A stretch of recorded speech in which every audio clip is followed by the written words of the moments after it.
ابو بکر رکھ رہا ہوں، اس کے اندر ابو بکر جیسی صفات عطا فرما، اس کے اندر ابو بکر جیسی سخاوت نصیب فرما، اس کے ایمان کو بھی اتنا ہی مضبوط فرما جتنا مضبوط ایمان ابو بکر صدیق کا تھا۔ یہ دعا کر کے اس نیت کی اسلامی نہج پر، اسلامی طریقے پر اپنے بچوں کی تربیت اگر کرے، وہ بچہ بڑا ہو کر آج بھی ابراہیم بن ادہم بن سکتا ہے۔ میرے دوستو، یہ اللہ کا قرآن، رسول اللہ کی حدیث۔ میرے دوستو، جو لوگ کھڑے ہیں میں ان سے گزارش کرتا ہوں کہ آگے آگے بیٹھ جائیں، کھڑے نہ رہیں۔ جتنے بھی لوگ ہیں ماشاءاللہ دنیاوی اعتبار سے بھلے ہی یہ محفل چھوٹی لگ رہی ہے، لیکن ایسے ہی محفل کے بارے میں حدیث پاک میں آتا ہے کہ جب دنیا میں چند لوگ مل کر کسی محفل میں اللہ کی تعریف کر رہے ہوتے ہیں تو ان لوگوں کا تذکرہ اللہ یعنی فرشتوں کے سامنے اللہ تبارک و تعالیٰ اس کا تذکرہ فرماتے ہیں۔ میرے دوستو، یقیناً قابل مبارکباد ہیں آپ لوگ کہ آپ عشاء کے بعد کا جو وقت ہے، جب میں عشاء کے بعد کھانا کھانے کے بعد خاص طور سے آپ لوگوں کو سونے کی عادت ہو اور ایسے وقت میں آپ کے سامنے دین کی بات کہی جائے، قرآن و حدیث کے حوالے سے کچھ بات پیش کیے جائے اور بہت ہی بشاشت کے ساتھ جاگ کر پورے ہوش و حواس میں اس کو آپ سننے کے لیے تیار ہوں، یقیناً یہ قابل مبارکباد ہے۔ میرے دوستوں، میں زیادہ وقت آپ کا نہیں لوں گا، بہت ہی مختصر اور بہت ہی کم ٹائم میں اپنی بات کو کہہ کر آپ سے رخصت چاہوں گا۔ جیسا کہ آپ حضرات کو معلوم ہے کہ آج کا یہ جلسہ عقیقہ کے نام پر، عقیقہ کے نسبت پر رکھا گیا ہے۔ سب سے پہلے کچھ باتیں آپ کے سامنے عقیقہ کے حوالے سے آپ کے سامنے پیش کروں گا۔ وہ باتیں کیا ہے؟ آپ کو یہ پتہ ہونا چاہیے کہ عقیقہ کیا ہے، عقیقہ کرنے سے کیا ملتا ہے، کیا عقیقہ نہیں کرنے سے کوئی پریشانی ہے، عقیقہ نہیں کرنے سے کیا ہمیں کوئی گناہ ہو سکتا ہے۔ میرے دوستو، میں آپ کو بتاؤں گا اور آپ کو سمجھانے کی کوشش بھی کروں گا۔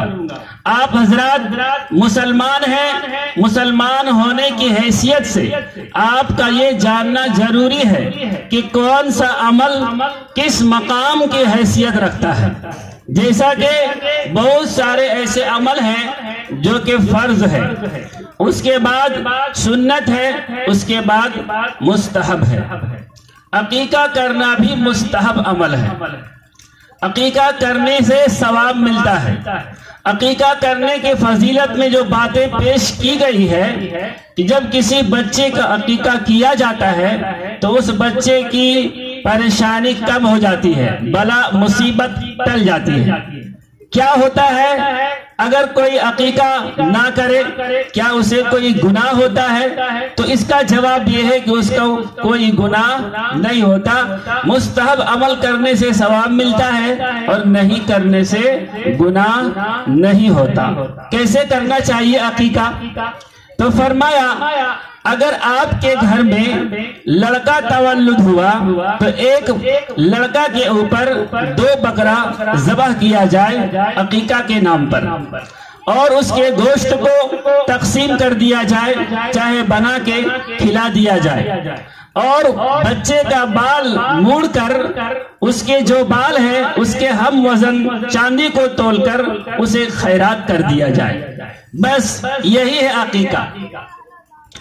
اب اس عقیقہ کے پروگرام میں عقیقہ کرنے کے بعد ایسی محفل کا انعقاد کرنا یہ ایک ایکسٹرا عمل ہے، ثواب کا کام ہے، لیکن عقیقہ وہیں تک ختم ہو گیا۔ میں آپ کو یہ بتانا چاہتا ہوں اگر آپ میں سے کوئی صاحب اولاد ہے، بیٹی کے باپ یا بیٹا کا باپ ہے، ابھی آپ کے گھر میں لڑکا تولد ہوا ہے تو 7ویں دن عقیقہ کرنے کا حکم ہے۔ آپ 2 بکرا خریدیے۔ اگر آپ لڑکا کا باپ ہیں، اگر آپ کے گھر میں لڑکا جنم لیا، لڑکے کا تولد ہوا، 2 بکرا خریدیے، اس کو ذبح کیجیے، اس کے گوشت کو تقسیم کر دیجئے، عقیقہ ہو گیا۔ اگر آپ کے پاس اور بھی پیسے ہیں، اگر آپ چاہتے ہیں کہ ایک دینی محفل کا انعقاد کر لیا جائے, لوگوں کو بلا لیا جائے, کچھ دین کی باتیں بھی ہو جائے گی, لوگ سن بھی لیں گے, ایک ایکسٹرا ثواب بھی مل جائے گا, عقیقہ کر لیں گے, اس کے گوشت کو لوگوں کو کھلا دیں گے, یہ اور اچھی بات ہے. لیکن اگر آپ یہ محفل نہ کرائیں, صرف بکرا ذبح کر دیں تو بھی عقیقہ ہو جاتا ہے. اور یہ 7ویں دن کرنے کی بات آتی ہے. 7ویں دن عقیقہ کرنا مستحب ہے. اگر کوئی آدمی 7ویں دن عقیقہ نہ کر سکا تو بعد میں بھی کر سکتا ہے, لیکن فرمایا کہ 7ویں دن کے حساب سے کیا جائے. بچہ اگر منگل کو پیدا ہوا ہے تو سوموار کے دن عقیقہ کیا جائے, سوموار کو پیدا ہوا ہے تو اتوار کے دن عقیقہ کیا جائے 7ویں دن کے حساب سے. یہ بات میں آپ کو کیوں کہہ رہا ہوں پتہ ہے؟ اصل میں اس کے پیچھے اس امت کو, اس معاشرے کے فرد کو, اس نوجوان کو میں خاموش پیغام دینا چاہتا ہوں. یہ آج کی جو امت ہے, آج کے جو لوگ ہیں, ہمارے معاشرے کے جو فرد ہے, جو ہر ایک پر فرض تھا, جو ہر ایک کو کرنا ضروری تھا, جس کو کئی بغیر چارے کار نہیں تھا, جس کو نہیں کرنے سے گناہ ہوتا ہے, جس کو کرنا بہرحال ضروری ہوتا ہے, ایسے کام کو ہمارے فرد کے, ہمارے نوجوان لوگ اس کام کو پیچھے کر دیا, اور جو اس سے کم ضروری تھا اس کو کرنا شروع کر دیا. مثال کے طور پر جنازے کی نماز پڑھنا فرض کفایہ ہے. فرض کفایہ کسے کہتے ہیں؟ ایسا فرض جو بستی میں چند لوگ بھی کر دے تو سب کی طرف سے کافی ہو جاتا ہے. لیکن آپ دیکھیں گے آج کل کے نوجوان مسلمانوں کو جب کہیں جنازے کی خبر سنتے ہیں, پورے بستی کے بستی جمع ہو جاتے ہیں اور تمام کے تمام لوگ جنازے کی نماز کا انتظار کرتے ہیں. ظہر کا وقت ہو چکا ہے, ظہر کی نماز مسجد میں پڑھی جا رہی ہے, ظہر کے بعد جنازے کی نماز پڑھی جائے گی.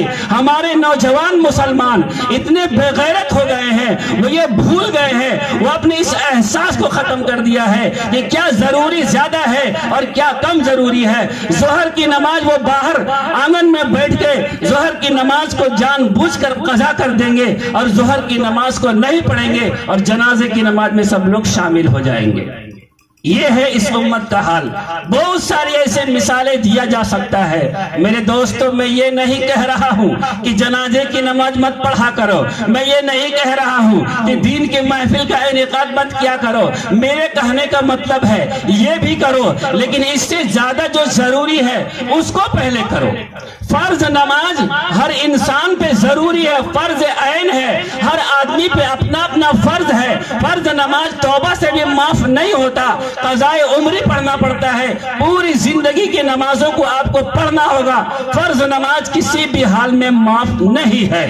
اگر آپ بول نہیں سکتے تو اشارے سے پڑھو, کھڑا نہیں ہو سکتے تو بیٹھ کر پڑھو, بیٹھ نہیں سکتے تو سو کر پڑھو, بیمار ہو, آپ سفر میں ہو, آپ حضر میں ہو, راستے میں ہو, کسی بھی حال میں آپ ہو, نماز آپ کو پڑھنا پڑے گا. نماز بہرحال فرض ہے. یہاں تک کہ مسئلہ لکھا ہے, وہ عورت جو بچہ جننے والی ہے, ولادت کا وقت ہے, درد زہ میں مبتلا ہے, درد سے بے حال ہے, ایسی عورت جو درد سے پریشان ہے, اگر نماز کا وقت ہو گیا, اس درد کے عالم میں بھی نماز چھوڑنا, نماز کو قضا کرنا اس کے لیے جائز نہیں ہے. دوستو, اس کو اس حال میں بھی نماز پڑھنا فرض ہے, پڑھنا پڑے گا. لیکن آج کیا حال ہے ہمارے مسلمانوں کا؟ دوستو, ان دو باتوں کے حوالے سے میں آپ کو صرف یہ سمجھانا چاہتا ہوں کہ جو ضروری امر ہے, جس کے بارے میں سوال کیا جائے گا, جس کے بارے میں اللہ رب العالمین پوچھے گا کل میدان محشر میں, اگر آپ مسلمان ہو, آپ کا یہ عقیدہ ہے ہم مریں گے, مرنے کے ساتھ ہی ہماری زندگی ختم نہیں ہوگی, بارگاہ رب العالمین میں ہمیں کھڑا ہونا ہوگا. اللہ تبارک و تعالی ہمیں پوچھے گا, بتا دنیا میں کیا کر کے آیا. جو سوال اللہ رب العالمین کریں گے, اس سوالوں کے بارے میں ہمیں زیادہ سوچنا چاہیے. جو سوال نہیں کیا جائے گا, ہمیں اس کے بارے میں اس کی چکر میں پڑنے کی ضرورت نہیں ہے. کر لیے تو اچھی بات ہے. اور میں یہ بات آپ کو شروع میں تمہیدی گفتگو میں کیوں کہہ دیا؟ کیونکہ آج کا یہ جو پروگرام ہے, آج کا یہ جو جلسہ ہے, وہ عقیقہ کے نام پر ہے, بچے کی ولادت کی خوشی میں ہے. بچہ قرآن کریم میں اللہ نے فرمایا المال والبنون زینت الحیات الدنیا، کہ مال اور اولاد دنیا کے زندگی کی رونق ہے۔ میرے دوستو، اللہ رب العالمین نے ہمارے اوپر بے شمار احسان کیا ہے، بہت ساری نعمتوں سے سرفراز فرمایا ہے۔ اللہ نے اتنی نعمتیں ہمیں دی ہے، اگر ہم اسے گننا چاہیں گے تو ہم اسے گن نہیں سکتے۔ یہ آسمان اللہ کی نعمت ہے، زمین اللہ کی نعمت ہے، سورج اللہ کی نعمت ہے، رات کا ہونا اس کی نعمت، سانسوں کا چلنا اس کی نعمت، بھوک لگنا اس کی نعمت، آنکھوں میں دیکھنے کی صلاحیت، دماغ میں سمجھنے کی قوت، انسان کے اندر جو طاقت ہے، بے شمار نعمتوں سے اللہ نے ہمیں نوازا ہے۔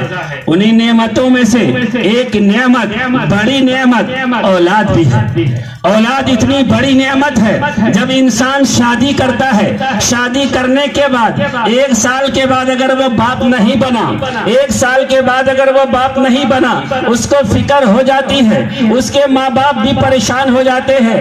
2 سال ہو گیا، اگر ولادت نہیں ہوا، لڑکا لڑکی کچھ پیدا نہیں ہوا، پریشان ہو جاتے ہیں، اور کیوں نہیں ہو رہا ہے اس کے لیے وہ فکر مند ہو جاتے ہیں، تعویذ کراتے ہیں، بابا کے پاس جاتے ہیں، مزاروں میں جاتے ہیں، ایسے بابا کے پاس بھی کبھی کبھی چلے جاتے ہیں آج کے مسلمان، کہ اس کی پوری جیب خالی کر دیتا ہے۔ اور کچھ ایسے بابا بھی ہیں کہ آپ کا ایمان بھی خالی کر دے گا۔ کیسے؟ وہ آپ کو بتا دے گا کہ تمہارے گھر میں تبھی بچہ ہوگا جب تم قرآن پہ کھڑا ہو کر غسل کرو گے، تمہارے گھر میں بچوں کی کلکاریاں تبھی گونجے گی جب تم فلاں مزار پہ جا کے سجدہ کرو گے، تمہارے گھر میں بچہ تبھی تولد ہوگا جب تم کسی کے بچے کو ذبح کر کے فلاں جنگل میں دفن کرو گے۔ اس طرح کے کام آپ کو بتا دے گا۔ اگر آپ وہ کر لو گے تو کیا ہوگا؟ ایمان سے بھی آپ ہاتھ دھو بیٹھیں گے۔ کہنے کا مطلب یہ ہے کہ بچہ بہت بڑی نعمت ہے۔ اس بچے کے لیے انسان در بدر کی ٹھوکریں کھاتا ہے، انسان پریشان ہو جاتا ہے، اور کبھی کبھی اللہ تبارک و تعالیٰ سے دعائیں مانگتا ہے، گڑ گڑاتا ہے، کہتا ہے یا اللہ مجھے بیٹا دے دے، مجھے بیٹا کیوں نہیں ہو رہا؟ کچھ لوگ تو اسے ضد باندھ دیتے ہیں کہ اللہ سے لے ہی کی چھوڑتے ہیں، کہتے مجھے کچھ نہیں چاہیے، بس ایک لڑکا ہو جائے۔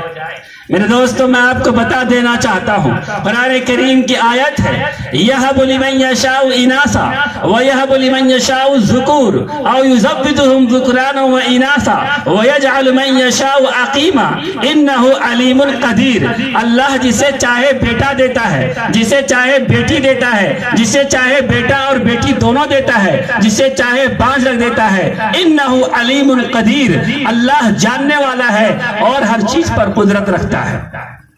کیا مطلب ہے اس کا؟ اگر آپ کو بیٹا نہیں ہو رہا ہے، پریشان ہونے کی ضرورت نہیں ہے۔ اللہ نے کہہ دیا اس میں کوئی نہ کوئی حکمت ہوگی۔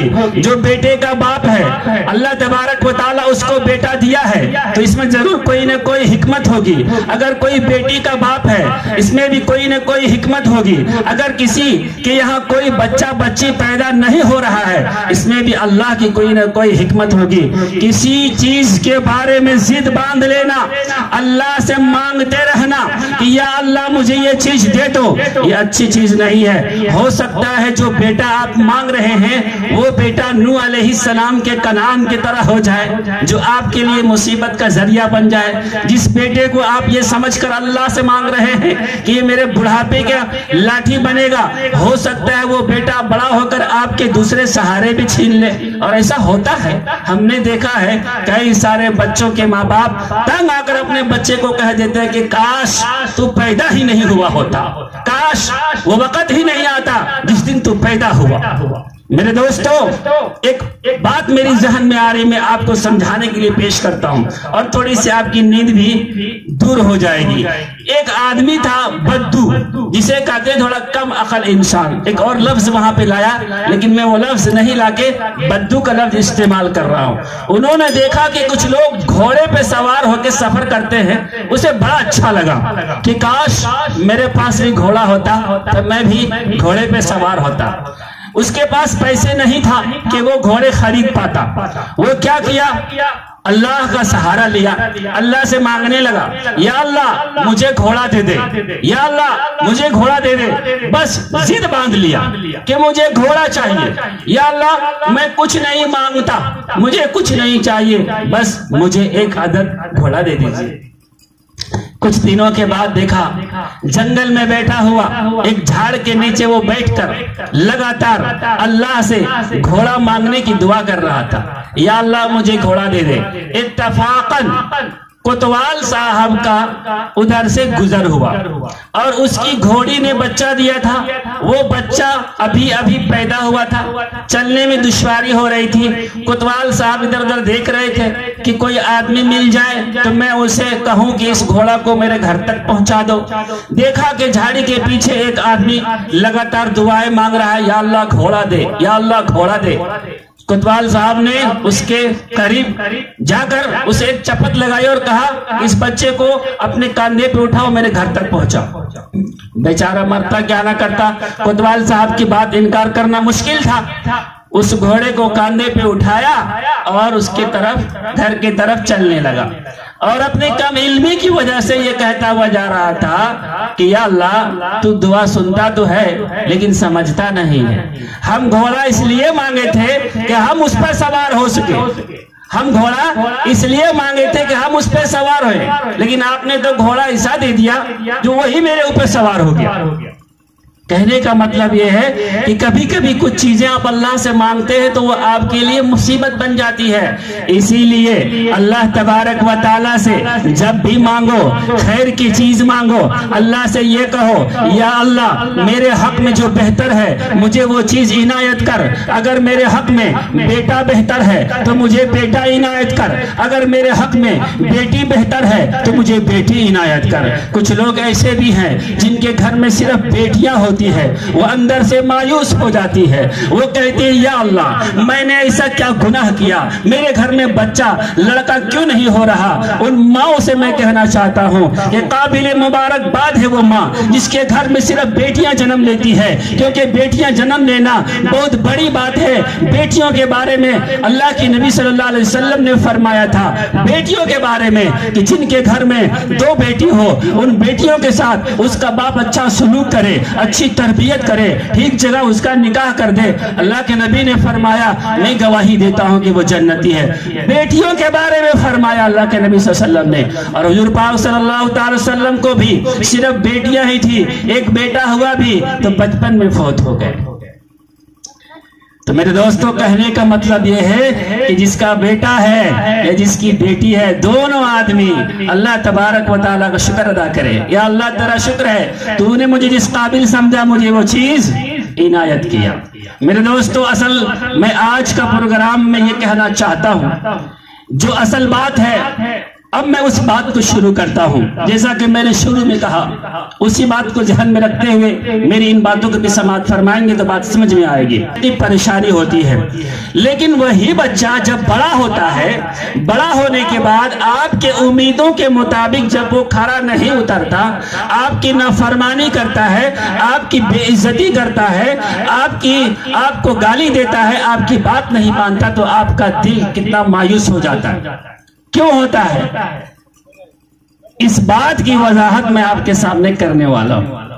میرے دوستو ایک آدمی حضرت امیر المومنین عمر فاروق رضی اللہ تعالی عنہ کے پاس آیا اور اپنے بیٹے کی نافرمانی کی شکایت کیا۔ کہا امیر المومنین میرا جو بیٹا ہے وہ میری بات نہیں مانتا، نافرمان ہے۔ امیر المومنین حضرت عمر فاروق رضی اللہ تعالیٰ عنہ غصہ ہوئے، اس کے بیٹے کو بلایا اور اس کو ڈانٹا اور کہا کیسا اولاد ہے تو، اپنی باپ کی بات نہیں مانتا، نافرمانی کرتا ہے، کیوں ایسا کرتا ہے؟ اس بیٹے نے کہا امیر المومنین کیا صرف باپ کا حق ہے اولاد پر؟ اولاد کا حق باپ پر کچھ بھی نہیں ہے؟ کہا بالکل ہے۔ کہا کیا ہے بتا دیجئے۔ فرمایا عمر فاروق رضی اللہ تعالی عنہ نے کہ باپ پر یہ حق ہے بیٹے کا کہ وہ جب اس کی ماں کا انتخاب کرے تو ایک اچھی عورت کا انتخاب کرے، اور جب وہ پیدا ہو جائے تو اس کا اچھا نام رکھے اور اس کو دینی تعلیم سے آراستہ و پیراستہ کرے، اس کی صحیح تربیت کرے۔ اس بیٹے نے کہا کہ امیر المومنین، میرے باپ نے میرا کوئی بھی حق ادا نہیں کیا، میری ماں ایک مجوسی خاندان سے ہے اور میرا نام اس نے رکھا جال، جس کا مطلب ہوتا ہے بدصورت، اور قرآن کی تعلیم ہم کو نہیں دیا۔ یہ تین بات سننے کے بعد حضرت عمر فاروق رضی اللہ تعالیٰ عنہ اس کے باپ کی طرف متوجہ ہوتے ہیں اور کہتے ہیں کہ تم اپنے بیٹے کی نافرمانی کی شکایت لے کر میرے پاس آیا تھا، تم نے تو اس کو اسی وقت نافرمان بنا دیا جبکہ وہ نافرمان نہیں تھا، تم اس سے پہلے اس کے ساتھ ناانصافی کر دیا کہ بعد میں وہ تمہارے ساتھ ناانصافی کرے، تو نے تو پہلے اس کے ساتھ ظلم کر دیا۔ پتہ کیا چلا میرے دوستو، یہ جو اولاد ہمارے سامنے دندناتے پھرتے ہیں، یہ جو اولاد ہمارے سامنے فلمی ڈائیلاگ بولتے نظر آتے ہیں، یہ جو لڑکیاں آج ڈانس کرتی ٹک ٹاک پہ نظر آتی ہے، یہ اس کے ماں باپ کے غفلت کا نتیجہ ہے۔ اگر آپ زمین میں ببول بوئے گے، اگر آپ اپنے زمین میں ببول بو گے تو وہاں سے ببول ہی نکلے گا۔ اگر آپ کانٹوں کی جگہ پھول نکلنے کی تمنا کر رہے ہیں تو آپ سے زیادہ بے وقوف انسان دھرتی میں کوئی نہیں ہے۔ جب مائیں اور باپ اپنے بچوں سے غافل ہو جاتا ہے تو وہ بچہ بڑا ہو کر ڈاکو بنتا ہے، وہ بچہ بڑا ہو کر لٹیرا بنتا ہے، وہ بچہ بڑا ہو کر زانی بنتا ہے، وہ بچہ بڑا ہو کر نافرمان بنتا ہے، اپنے ماں باپ کی عزت کو، اس کے وقار کو ختم کرتا ہے اور ہر ایسے کام کر گزرتا ہے جس سے اس کے ماں باپ کے شان میں گستاخی ہو۔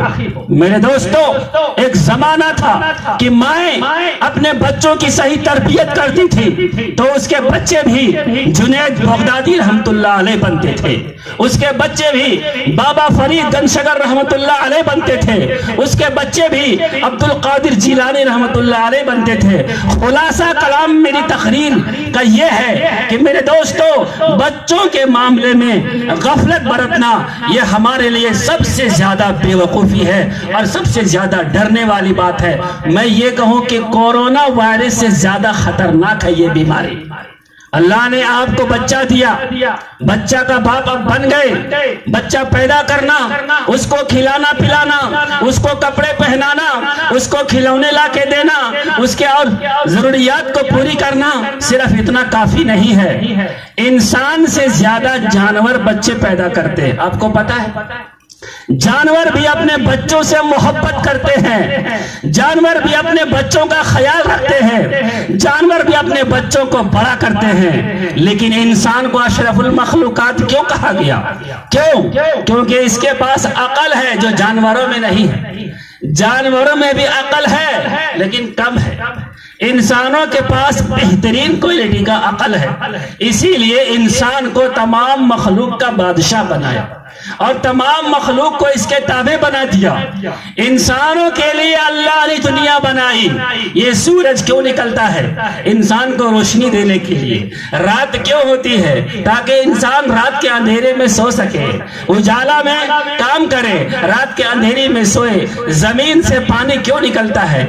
انسان کے لیے۔ یہ درخت کس لیے پیدا کیا؟ انسان کے لیے۔ حتیٰ کہ چھوٹی سی چھوٹی چیز بھی انسانوں کے لیے اللہ نے بنایا، اور انسان کو اللہ رب العالمین نے اپنی عبادت کے لیے بنایا۔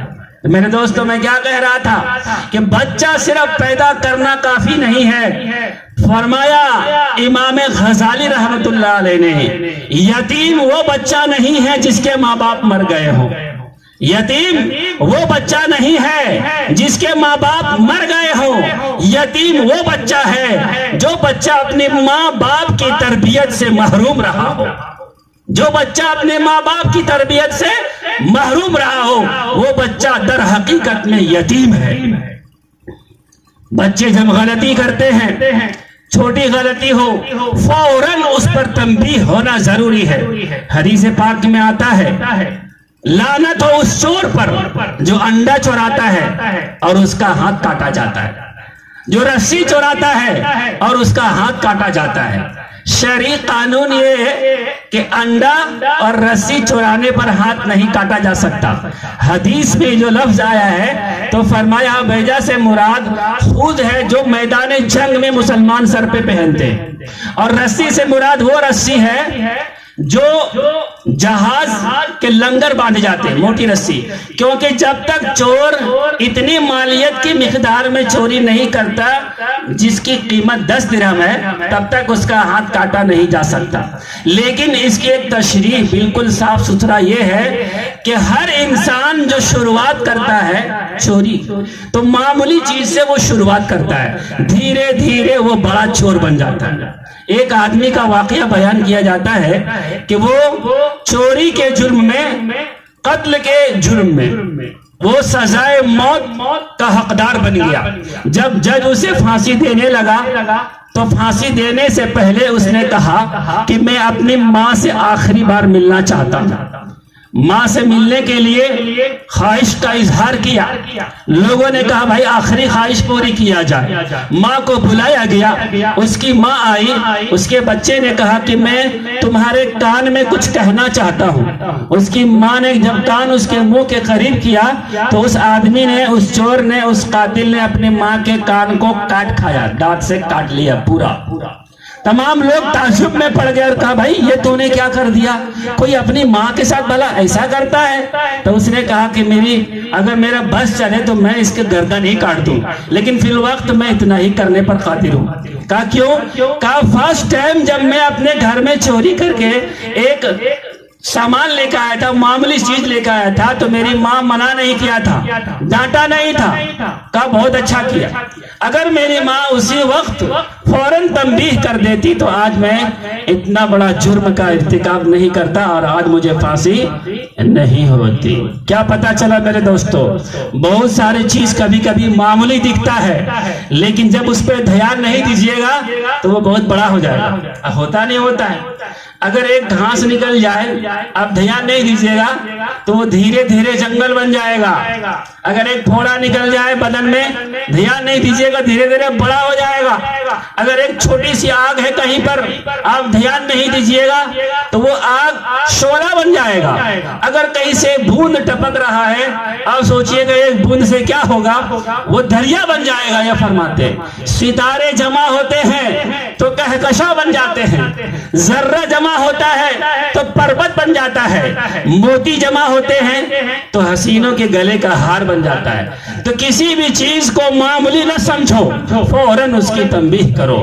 حضرت سہیل تستری رحمت اللہ علیہ کے واقعہ ذہن میں آ رہا ہے۔ میں اپنی ماں اور بہنوں سے بھی گزارش کرتا ہوں جو میری بات کو سن رہے ہیں، تھوڑی توجہ کا طالب ہوں، آپ میری بات کو دھیان سے سنیں، کیونکہ ماں کا اصل کردار ہوتا ہے بچوں کو سنبھالنے میں۔ باپ تو باہر ہوتا ہے، باپ تو دنیا سے لڑ رہا ہوتا ہے، باپ تو اس فکر میں ہوتا ہے کہ میں اپنے بچوں کو ضرورت کے سامان مہیا کر سکوں۔ باہر جاتا ہے، کوئی دبئی میں ہے، کوئی عرب میں ہے، کوئی بنگلہ دیش میں ہے، کوئی ہندوستان کے کسی کونے میں ہے۔ ماں کی گود بچوں کی پہلی درسگاہ ہے، پہلی تربیت گاہ ہے۔ ماں کے پاس بچہ زیادہ وقت گزارتا ہے، ماں کے پاس زیادہ بچے کا وقت گزرتا ہے، اس لیے ماں کا اہم رول ہوتا ہے بچوں کو اچھی تربیت دینے میں۔ فرمایا حضرت سہیل تستری رحمت اللہ علیہ کے بارے میں آتا ہے، بابا فرید الدین گنج شکر رحمت اللہ علیہ کے بارے میں آتا ہے کہ جب وہ نماز پڑھتے تھے بچپنا میں تو اس کی ماں مصلے کے نیچے شکر کی ایک پڑیا رکھ دیتی تھی، چینی، اور جب بچہ نماز پڑھ کے مصلی اٹھاتا تھا تو دیکھتا تھا شکر کی پڑیا تو وہ خوش ہو جاتا تھا۔ کہتے ایک مرتبہ اس کی ماں کہیں چلی گئی اور اس کو یہ فکر لاحق ہوئی کہ آج تو میں چینی کی پڑیا کو رکھا نہیں، آج میرا بیٹا نماز پڑھے گا اسے شکر کی پڑیا نہیں ملے گی تو پریشان ہو جائے گا۔ دل ہی دل میں اللہ سے دعا کیا، یا اللہ تو ہی اس کی لاج رکھ لینا۔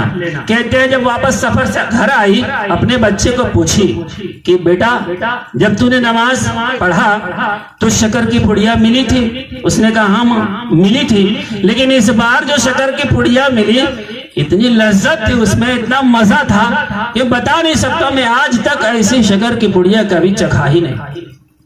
تو ماں اپنے بچوں کی تربیت کرتی تھی تو بچے بڑا ہو کر مفسر بنتے تھے، مجدد بنتے تھے، محدث بنتے تھے۔ میرے دوستو، بات اختصار کے ساتھ آگے بڑھاتا ہوں، آگے یہ کہتے ہوئے کہ میری ماں اور بہنوں، جب آپ اپنے بچے کو دنیا میں لاتے ہیں، آپ سے زیادہ تکلیف کا سامنا کوئی نہیں کرتا۔ اسی لیے تو کہا جاتا ہے کہ ماں کے قدموں کے نیچے جنت ہے، کیونکہ ماں سب سے زیادہ پریشانی اٹھاتی ہے اپنے بچوں کے لیے، کہ جب بچہ ہوتا ہے، چھوٹا ہوتا ہے، تو وہ ماں اپنے بچے کے لیے ہر چیز قربان کر دیتی ہے۔ اگر بستر گیلا ہو تو گیلا بستر پر خود سوتی ہے، اور جہاں سوکھا بستر وہاں بچے کو سلاتی ہے۔ تو فرمایا کہ ماں سب سے زیادہ اہم کردار نبھاتی ہے۔ مختصر میں دوستو، میں دیکھ رہا ہوں کہ الحمدللہ آپ لوگ میری بات کو بہت اچھی طریقے سے سن رہے ہیں، کیونکہ میں یہ محسوس کر لیتا ہوں، ہر آدمی کر لیتا بھائی، کہ میں جو بول رہا ہوں کون کون لوگ سن رہا ہے۔ جب سامنے والا مجھے دیکھ رہے ہو نا، تب سمجھ میں آ جاتی ہے کہ ہاں میری بات سامنے والا سن رہا ہے۔ بہت بہت شکریہ۔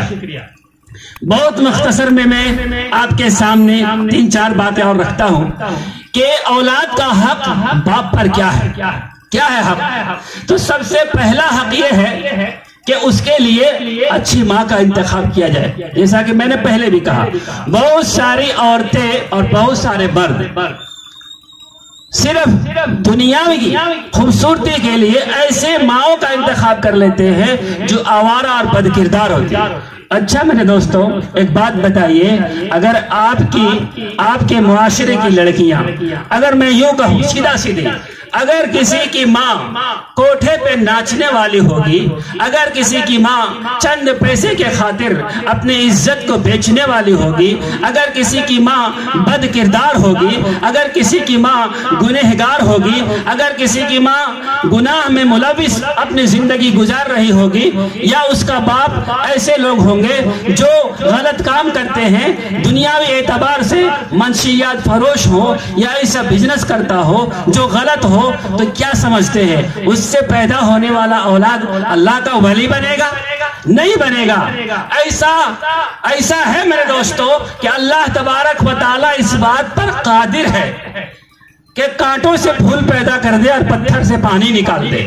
اللہ اس بات پر قادر ہے کہ مشرک کے گھر میں مومن پیدا کر دے اور مومن کے گھر میں مشرک پیدا کر دے، لیکن اکثر ایسا ہوتا ہے۔ اللہ کے نبی صلی اللہ علیہ وسلم کی حدیث ہے، فرمایا کہ تم سبزہ سے بچو، جب تم کہیں گزرو تو سبزہ سے بچو۔ فرمایا سبزہ کا مطلب کیا ہے؟ فرمایا وہ عورتیں جو بظاہر خوبصورت نظر آتی ہے لیکن اس کا کیریکٹر، اس کا اخلاق، اس کا خاندان، اس کا کردار بالکل اللہ کو ناپسند ہوتا ہے، ایسی عورتوں سے بچنے کے لیے کہا۔ کیا مطلب ہے؟ جب تم شادی کرو تو اچھے خاندان میں کرو، اچھے خاندان سے جب تم شادی کرو گے، ایسی ماں لے کر آؤ گے تو تمہارا بچہ بھی نیک بنے گا، بچے کی تربیت صحیح ہوگی تو بچہ بڑا ہو کر بہادر بنے گا۔ کر کے رکھیے، یا اللہ میں اپنے بیٹے کا نام ابو بکر رکھ رہا ہوں، اس کے اندر ابو بکر جیسی صفات عطا فرما، اس کے اندر ابو بکر جیسی سخاوت نصیب فرما، اس کے ایمان کو بھی اتنا ہی مضبوط فرما جتنا مضبوط ایمان ابو بکر صدیق کا تھا۔ یہ دعا کر کے اس نیت کے ساتھ آپ نام رکھیں گے، خدا کی قسم آپ کے بچے میں وہ صفات پیدا ہوں گے۔ دوسرا حق یہ ہے کہ اس کا صحیح نام رکھا جائے۔ اولاد کا تیسرا حق کیا ہے کہ اس کی پرورش حلال روزی سے کیا جائے۔ بڑا عجیب مسئلہ ہے میرے دوست، بڑا عجیب مسئلہ ہے۔ آج کل کے دور میں حلال مال کو حاصل کرنا بڑا پیچیدہ مسئلہ ہو گیا ہے۔ یہ جو باطل طاقتیں ہیں، دشمنان دین، اسلام کے جو دشمن ہیں، وہ ہمارے گھروں میں ایسے طریقے سے حرام مال کو پہنچا دیا ہے کہ ہم اسے بچنا چاہے تو بہت مشکل ہے، لیکن یہ حق ہے آپ پر کہ آپ اپنے بچوں کی تربیت پرورش حلال مال سے کریں۔ اگر آپ اپنے بچوں کی پرورش حلال مال سے نہیں کریں گے، حرام مال سے کریں گے، وہ بچہ کبھی بھی بڑا ہو کر اس قابل نہیں بنے گا کہ اللہ کا اور رسول اللہ کا نام روشن کر سکے۔ تو فرمایا تیسرا حق یہ ہے کہ بچوں کے جب وہ پیدا ہوا اسی وقت، اگر بہت سارے لوگ ایسے ہیں جو بچے کو دودھ نہیں پلاتے ہیں، بہت سارے ملکوں میں بچوں کو دودھ پلانے کے لیے انا رکھ لیتے ہیں، تو کہا جو دودھ پلا رہی ہے اس کے لیے بھی حلال کھانا ضروری ہے۔ آپ سنے ہوں گے ایک نام، حضرت عمر بن عبدالعزیز رحمت اللہ علیہ، بہت ہی تاریخ میں مبارک نام ہے۔ ان کے دور کو بہت سارے لوگوں نے خلافت راشدہ کے دور میں شمار کیا ہے، لیکن میں یہ نہیں کہتا، لیکن ان کے جو دور ہے بہت ہی متبرک اور بہت ہی قابل تعریف دور رہا ہے۔ عمر بن عبدالعزیز رحمت اللہ علیہ جانتے ہیں کس ماں کا دودھ پیا؟ بہت مشہور واقعہ آپ لوگوں نے سنا ہوگا۔ ایک رات حضرت عمر فاروق رضی اللہ تعالیٰ عنہ رات میں گشت کر رہے تھے، رات میں امیر المومنین گشت کیا کرتے تھے لوگوں کے حال جاننے کے لیے کس حال میں ہے، تو دیکھا کہ ایک گھر سے ایک آواز آ رہی تھی، ماں اپنی بیٹی سے کہہ رہی تھی کہ بیٹی دودھ میں پانی ملا دو۔ وہ بیٹی بولی کہ ماں ابھی حال ہی میں امیر المومنین حضرت عمر فاروق رضی اللہ تعالیٰ عنہ نے یہ اعلان کرایا ہے کہ کوئی بھی عورت دودھ میں پانی ملا کے نہیں بیچے گی، میں کیسے دودھ میں پانی ملا دوں؟ اس کی ماں نے کیا کہا کہ امیر المومنین یہاں ابھی تھوڑی ہے، پانی ملا دو دودھ میں۔ یہ ساری گفتگو امیر المومنین عمر فاروق رضی اللہ تعالیٰ عنہ باہر سے سن لیے، اس گھر میں نشان لگا دیا گیا۔ صبح اس عورت کو بلایا گیا اور اس کے اندر جو قابلیت تھی، جو نیک ارادہ اور اخلاص اور جو تقوی تھا اس عورت میں، اس کو دیکھتے ہوئے اپنے بیٹے کی شادی اس سے کرا دیا، عاصم سے۔ اور پھر اسی سے جو لڑکی پیدا ہوئی وہی لڑکی ماں بنی حضرت عمر بن عبدالعزیز رحمت اللہ علیہ کی۔ تبھی اس دودھ کے وجہ سے، اس تربیت کے وجہ سے اس کا جو مرتبہ اور اس کا جو مقام اونچا ہوا اور اس کے دور میں اتنے سارے جو کام ہوئے۔ خلاصہ کلام یہ ہے میرے دوستو، یہ ضروری ہے کہ بچوں کی تربیت کے ٹائم میں، پرورش کے ٹائم میں اس سے خیال رکھا جائے کہ اسے حلال روزی دیا جائے۔ اس کے بعد کیا ہے؟ چوتھا حق یہ ہے اولاد کا کہ اس کو اسلام کی تعلیم سے روشناس کیا جائے، قرآن کی تعلیم اسے دیا جائے، اسے بتایا جائے کہ تم کون ہو، مسلمان ہو، مسلمانوں کے کام کیا ہوتے ہیں۔ بچپن سے ہی اسے صحابہ کے واقعات سنائے جائے، بچپن سے ہی اسے بتایا جائے اللہ کا ڈر، رسول اللہ کی محبت۔ صحابہ کرام فرماتے ہیں جب اپنے بچوں کو بچپن میں ہی غزوات کے جو حالات ہوتے تھے، میدان جنگ کے واقعات رٹاتے تھے، یاد کراتے تھے بچپن میں ہی۔ آج کل کی جو مائیں ہیں جب بچہ سوتا نہیں تو کیا کہتے ہیں؟ سو جانے تو بلی آ جائے گی، بلی سے ڈرا دیتے ہیں، چھپکلی سے ڈرا دیتے ہیں، بھوت سے ڈرا دیتے ہیں، لیکن اللہ سے نہیں ڈراتے۔ اللہ کا ڈر بچپن سے ہی اس کے دماغ میں ڈالنے کی ضرورت ہے۔ سب سے پہلی چیز جب بچہ بولنے لگے تو کیا بولنے کے لیے کہا گیا؟ آپ کو پتا ہے؟ آپ کو پتا ہے کہ نہیں ہے؟ بتائیے بھائی۔ سب سے پہلے بچہ جب بولنے لگے تو کیا سکھانا چاہیے؟ کلمہ طیبہ لا الہ الا اللہ محمد الرسول اللہ، یہ سکھانا چاہیے، یہ بولا مجھے پہلے۔ اچھا جی، کان میں کہا جاتا ہے دائیں کان اور بائیں کان، ایک کان میں اذان، دوسرے کان میں تکبیر۔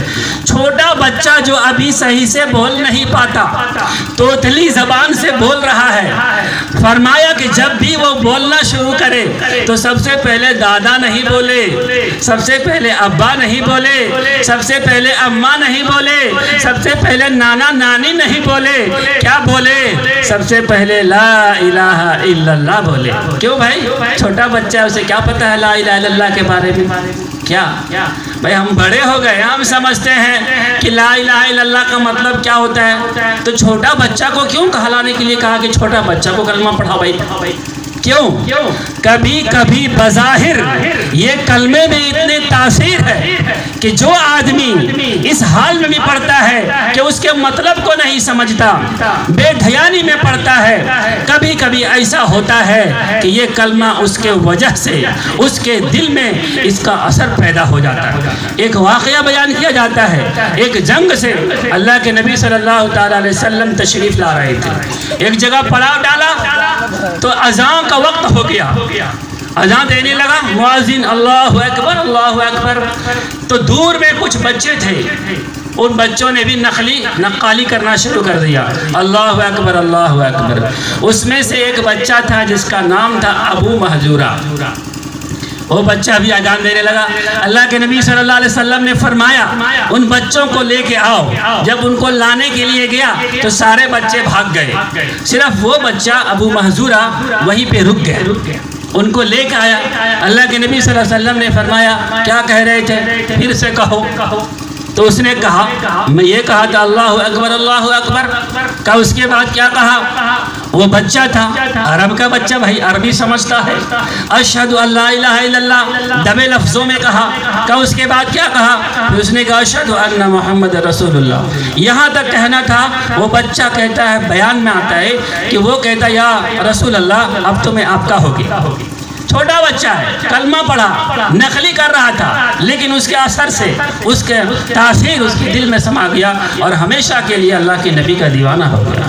تو فرمایا قرآن کریم کی تعلیم دو، اولاد کا حق ہے جب بچہ بولنے لگے سب سے پہلے اس کے زبان سے کلمہ طیبہ کہلواؤ۔ جب وہ بچہ تھوڑا سا بڑا ہو جائے آپ کے سامنے اگر وہ گالی کسی کو دے رہا ہے، ایسے کلمات کہہ رہا ہے جو نازیبہ کلمات ہے، جو کفریہ کلمات ہے، جو کسی کو دل دکھانے کی بات ہے، اس کو فوراً تنبیہ کیا جائے۔ قرآن کی تعلیم سے آراستہ پیراستہ کرنا یہ ماں باپ پر حق ہے، یہ بچوں کو ضرور دینا چاہیے۔ اگر آپ نہیں دیتے ہیں، اپنے بچوں کو جاہل رکھتے ہیں، اپنے بچوں کو ناواقف رکھتے ہیں، تو آپ کے ہونے اور نہیں ہونے سے کوئی فرق نہیں پڑتا۔ اگر آپ ماں باپ ہیں تو ماں باپ ہونے کا حق ادا کیجئے، ماں باپ ہونے کا ثبوت دیجئے۔ اگر آپ اپنے ماں باپ ہونے کا ثبوت نہیں دیں گے، اپنا حق ادا نہیں کریں گے، کل وہی بچہ جب بڑا ہوگا وہ آپ کے حق کو پورا نہیں کرے گا تو آپ جگہ جگہ اس کی شکایت لے کے جائیں گے۔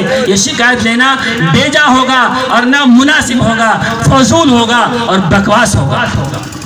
آخری حق اولاد کا کیا ہے؟ اس کی صحیح تربیت کیا جائے۔ تعلیم اور تربیت دونوں ضروری ہے۔ تربیت اگر صحیح سے کیا جاتا ہے اور تربیت میں بچہ پرورش پاتا ہے، وہ بچہ حقیقت میں اللہ کا ولی بنتا ہے، اس کے دل میں اللہ کا خوف پیدا ہوتا ہے، اس کے دل میں اللہ کا ڈر پیدا ہوتا ہے۔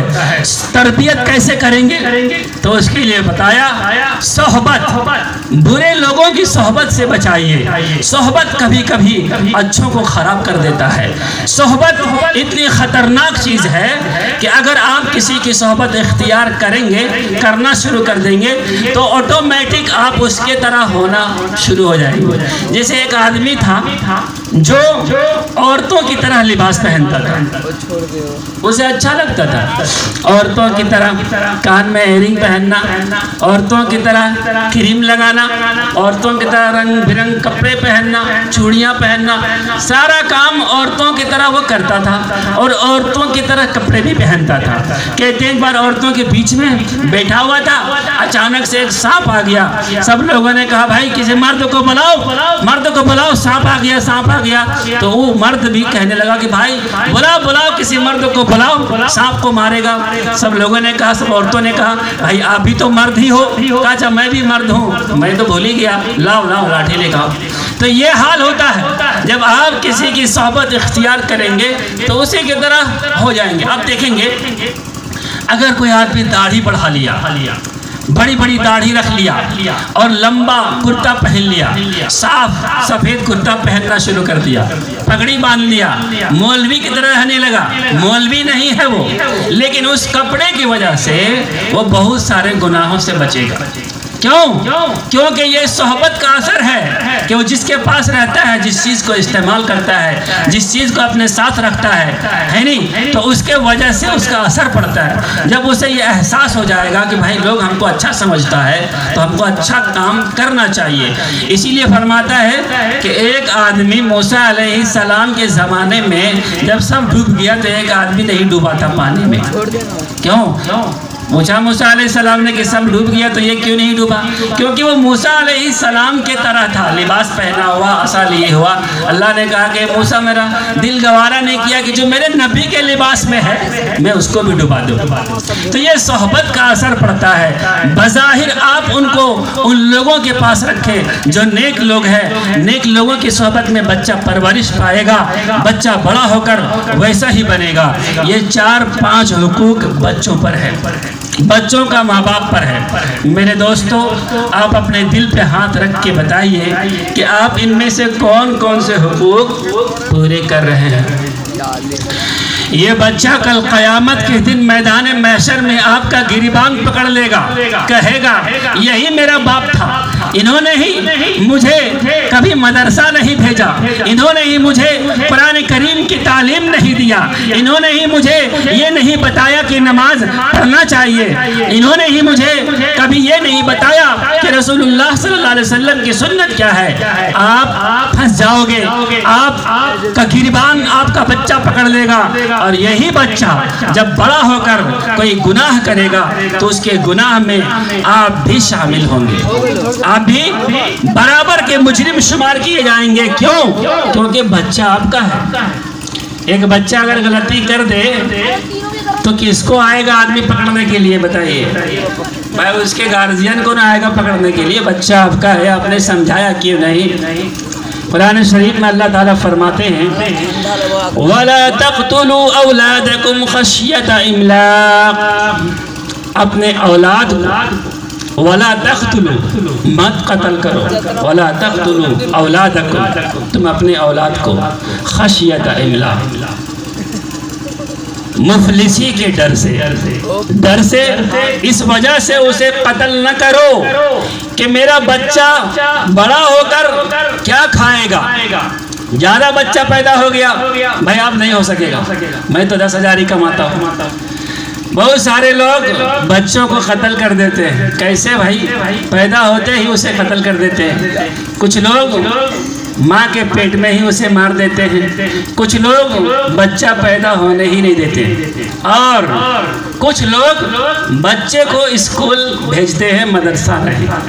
اچھا، اکبر الہ آبادی کا ایک شعر ہے کہ یوں قتل کے بچوں سے بدنام نہ ہوتا، یوں قتل کے بچوں سے بدنام نہ ہوتا، افسوس کہ فرعون کو کالج کی نہ سوچی۔ جی فرمایا فرعون نے لاکھوں بچوں کو قتل کیا اور قتل کرنے کی وجہ سے بدنام ہو گیا۔ آج دنیا کہتی بھائی کہ فرعون نے بہت سارے بچوں کو قتل کیا۔ اکبر الہ آبادی کے شعر میں کیا کہتا ہے کہ اگر کالج بھیج دیا ہوتا تو بچوں کو قتل کرنے کی ضرورت نہیں پڑتی، بچہ آٹومیٹک قتل ہو جاتا۔ یہ شعر کہہ رہا، میں نہیں کہہ رہا، یہ شعر کا مطلب ہے کہ اگر بچوں کو کالج بھیج دیا جاتا تو بچوں کو قتل کرنے کی ضرورت نہیں پڑتی، بچہ خود بخود قتل ہو جاتا۔ کیا مطلب ہے قتل ہو جاتا؟ مطلب یہ ہے کہ بچہ تو ہے مگر کسی کام کا نہیں ہے، اس کا جو اندر سے روحانی طاقت ہوتی ہے، روحانی اعتبار سے وہ بچہ ختم ہو چکا ہے، مر گیا، اندر سے حیوان ہو گیا ہے۔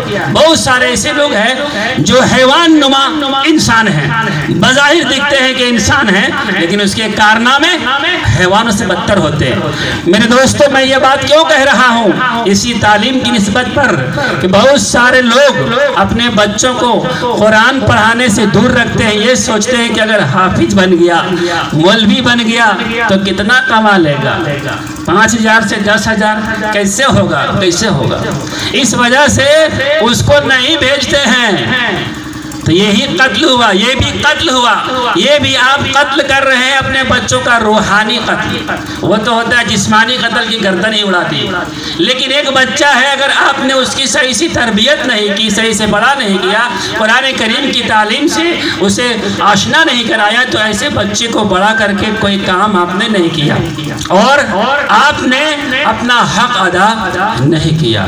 میرے دوستو، میرے بزرگوں اور میری ماں اور بہنوں، آج کا یہ پروگرام، آج کا یہ جلسہ ان چند باتوں کے اگر زندگی میں لے آئیں گے تو آج کا یہ جلسہ کامیاب ہو جائے گا۔ آج جو ماحول ہے دشمنان دین، جو اسلام کو مٹانے کے لیے، مسلمانوں کو ختم کرنے کے لیے، مسلمانوں کو بے دین بنانے کے لیے، مسلمانوں کے مدرسوں کو ختم کرنے کے لیے، اس کے تعلیم کو کمزور کرنے کے لیے اسکولوں میں زیادہ سہولیات دینا شروع کر دیا۔ زندگی شروع تو یہ حدیث، یہ قرآن باقی رہے گی اور اس پر چلنے والا انسان اللہ کا ولی ہوتا رہے گا۔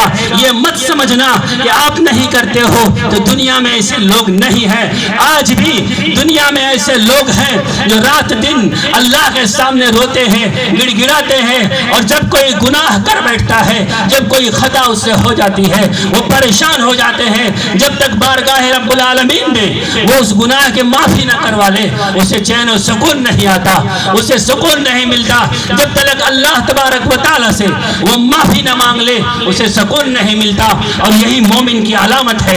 حدیث پاک میں آتا ہے مومن کے لیے گناہ ایسا ہے جیسا کوئی بہت بڑا پہاڑ ہو جو اس کے سامنے گر رہا ہو، اور منافق کے لیے گناہ ایسا ہے اس کے ناک میں کوئی مکھی بیٹھی اور وہ اسے اڑا دیا۔ میرے دوستوں، میرے بزرگوں، میری ماں اور بہنوں، آپ کو آخر میں ایک جملہ کہتا ہوں، اس جملہ کو اپنے دل میں جما لو، اپنے آپ میں اور اپنے گھر والوں میں اس کو تقسیم کرو، دوسروں تک پہنچاؤ۔ یہ کہ تم مسلمان ہو، اپنی پہچان کبھی مت بھولو، اور یہ بات یاد رکھو، دنیا والوں کو بتا دو کہ مسلمان ہونا کوئی آسان کام نہیں ہوتا۔ مسلمان دنیا میں سب سے چہیتا انسان ہوتا ہے۔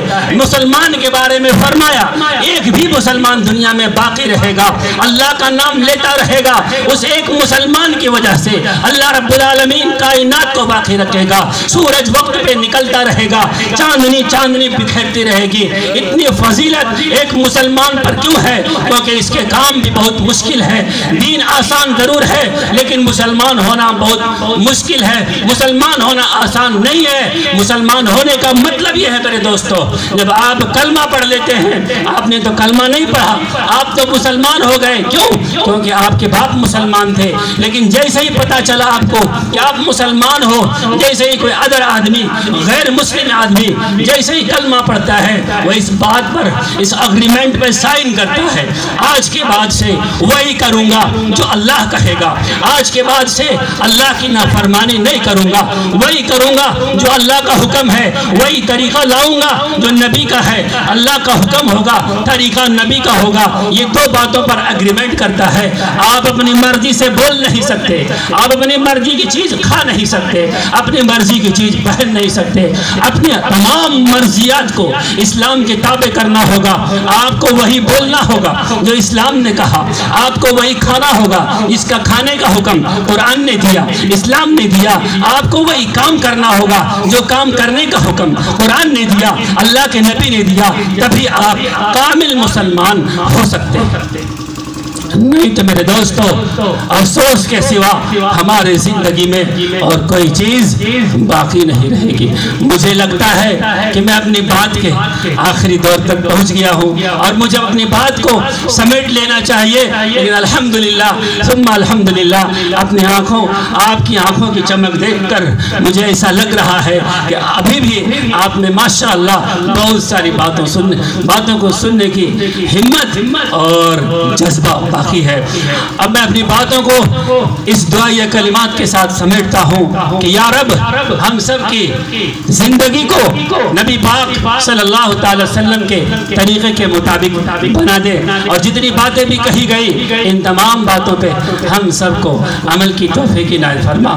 اللہ رب العالمین یہاں جتنے لوگ بیٹھے ہوئے ہیں اس کو بھی، اور جو لوگ دور سے میری بات کو سن رہے ہیں ان کو بھی جتنی بھی باتیں سنی ان تمام باتوں کو سننے کا بہتر بدلہ عطا فرمائے. آمین. وآخر دعوانا الحمدللہ رب العالمین.